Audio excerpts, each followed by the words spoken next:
બાળકો, એકવાર એક મોટી નદીમાં એક યુગલ રહેતું હતું. યુગલ એટલે પતિ પત્ની.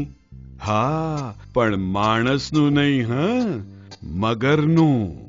એમાંનો એક મગર રોજ સવારે કુમળો તડકો માણવા નદી કાંઠે આવતો.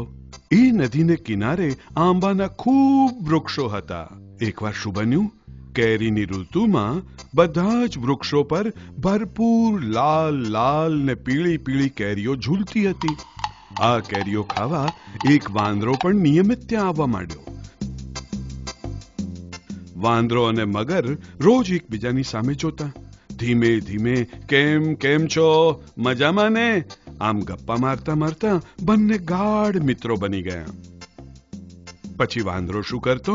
રોજ ઢગલો મીઠી મીઠી કેરીઓ તોડીને મગરને ખાવા આપતો હતો. મગર પણ રોજ કેરીઓ ખાઈને બહુ ખુશ થઈ જતો.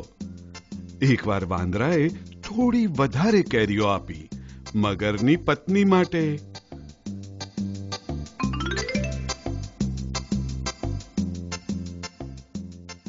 મગરની પત્ની એ મીઠી મીઠી કેરીઓ ખાઈને બહુ જ ખુશ થઈ ગઈ. પણ એ બહુ જ દુષ્ટ હતી.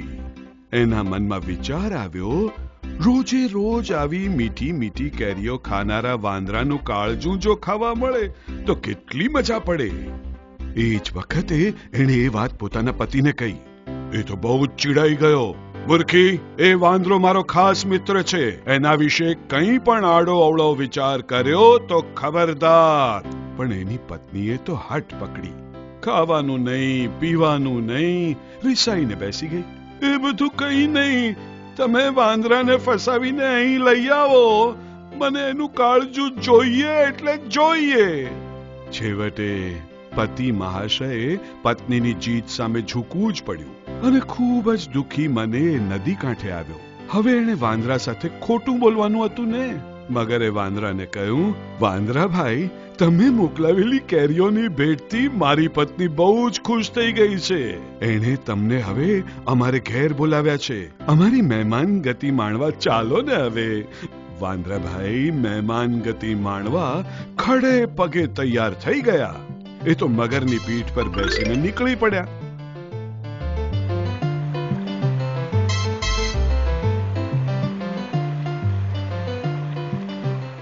પાણીમાં અડધો પ્રવાસ કર્યા પછી મગરથી રહેવાયું નહીં. એણે વાંદરાને સાચે સાચું કહી દીધું. બોલ્યો, વાંદરા ભાઈ, મને માફ કરજો. હા, સાચું પૂછો તો મેં તમને ફસાવ્યા છે. તમને જમવા માટે બોલાવવાના અને ઠાર મારીને તમારું કાળજું મેળવવાનું એવો મારી પત્નીનો દુષ્ટ ઈરાદો છે. શું કરું ભાઈ, મારું સાંભળતી જ નથી. આ સાંભળતા જ વાંદરો ખૂબ જ ડરી ગયો. પણ બાળકો, એ વાંદરો તો બહુ જ હોશિયાર હતો. હા, એણે કહ્યું, આટલી જ વાત છે કે તો તમારે મને પહેલા કહેવું જોઈએ ને. મગરને પણ આશ્ચર્ય થયું. કેમ કેમ કેમ ભાઈ?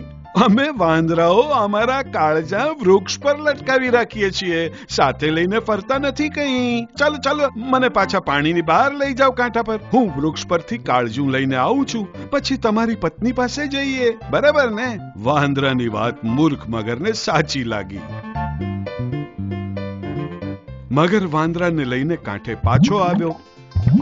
કિનારે આવતા જ વાંદરાએ મોટી છલાંગ મારી અને સડસડાટ ચડી ગયો. વૃક્ષ પર જઈને બેઠો. પોતે હવે સાવ સલામત છે એમ જણાતા વાંદરાએ કહ્યું, મૂર્ખ મગર, કાળજું ક્યારે શરીરમાંથી કાઢીને બહાર મૂકી શકાય ખરું? તું મને ફસાવવા માંગતો હતો, પણ હું મારી ચાલાકીથી બચી ગયો કે નહીં? હે દુષ્ટ, મારી મૈત્રીનું આ ફળ આપવા માંગતો હતો તું. હવે બેસી રહે હાથ ઘસતો.